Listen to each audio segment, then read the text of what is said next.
Hi, boys and girls, it's Mrs. Lark again, and this week I have the story Hedgie's Surprise by Jan Brett. You might be familiar with Jan Brett because she has written the books The Mitten and also The Hat, which I know some of you have read or might be reading this month. So this is something a little new from Jan Brett called Hedgie's Surprise, and I hope you enjoy it. Okay, here we go. Once there was a speckled hen who laid an egg every day, only to have it taken by a little tomtin every morning. It all started because the tomtin got tired of porridge for breakfast.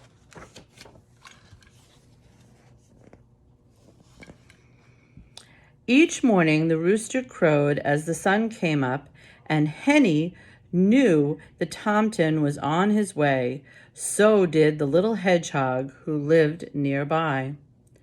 The tomtin always called out to her, "Henny, have you got a little yummy for my hungry, hungry tummy?"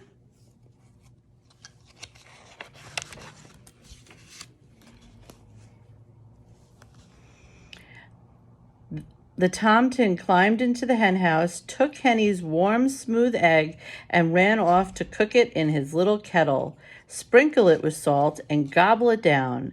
Then he fell fast asleep in the hayloft until evening.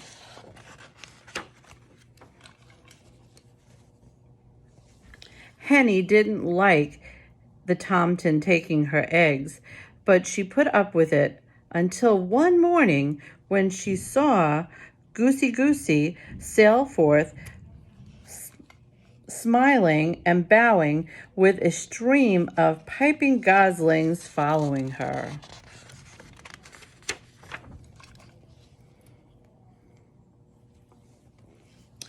"Oh my," Henny clucked, "where did all those little ones come from?" "My eggs are hatching," crooned Goosey. "Here comes the last one now." From that moment on, Henny wanted a brood of peeping chicks of her own. But how could she stop the tomtin from taking her eggs?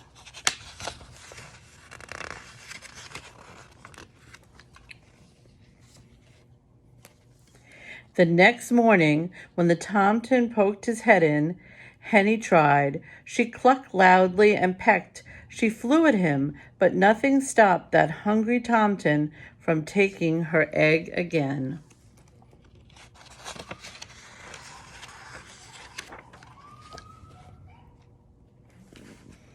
"No eggs, no chicks, no peeping babies," Henny wailed so loudly that she woke up the little hedgehog, her tears pouring down on top of him.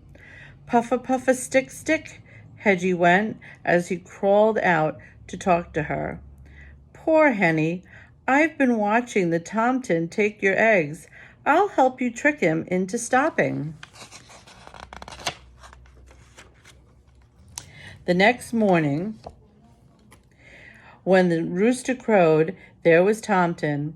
"Henny, have you a little yummy for my nearly empty tummy?" Henny and Hedgie were ready. The tomtin reached under for an egg and pulled out an acorn. Said the tomtin, "what's this?" And off he went to try it. The acorn was tasty, but it didn't fill him up, and he awoke in the middle of the afternoon grumpy.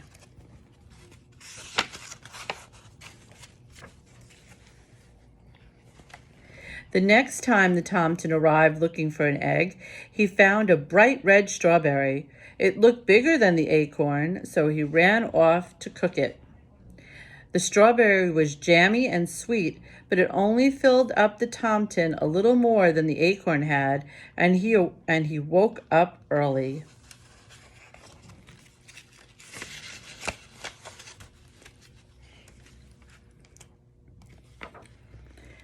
The sun had just come up when the tomtin was at the henhouse again, his stomach roaring with hunger. Pushing Henny aside, he grabbed for an egg, only to find a delicious-smelling mushroom. He raced off to cook it, and as scrumptious as it was, he woke up with his little tummy growling for more.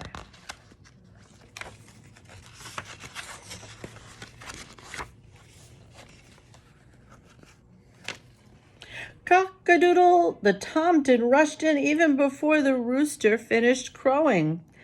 Henny, have you got something for my hollow, hollow tummy?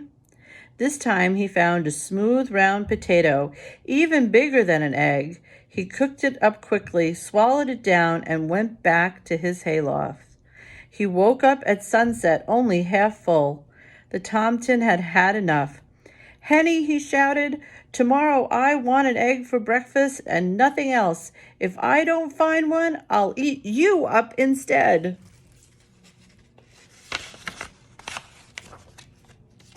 Henny was scared. The tomtit had been tricked by an acorn, a strawberry, a mushroom, and a potato. How could they fool him again? Don't worry, Henny, Hedgie told her. Now is the time for my surprise, and he whispered it in her ear. All night Henny waited on her nest and Hedgie on his. As soon as it began to get light, Hedgie gently covered his nest with straw and got ready for the surprise. What do you think the surprise is going to be? Don't know. Here we go. Henny and Hedgie could hear that Tompkins' stomach rumbling like thunder a mile away. He burst into the henhouse, pushed Henny aside, and grabbed. Ow! He howled, ow, ow! Puffa, puffa, stick, stick. He had clutched Hedgie, all closed up in a tight round ball of needle-sharp prickles. Because Hedgie is a hedgehog, and that's what hedgehogs can do. Henny and Hedgie listened as the tomtit ran home, yowling. Thank you, Hedgie, Henny said, looking at her dear friend. I'm sure that tomtit won't be back here again for breakfast.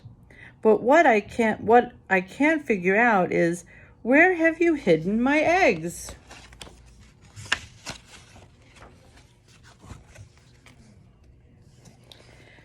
Just then, Henny heard a little peep, then another, coming from Hedgie's nest.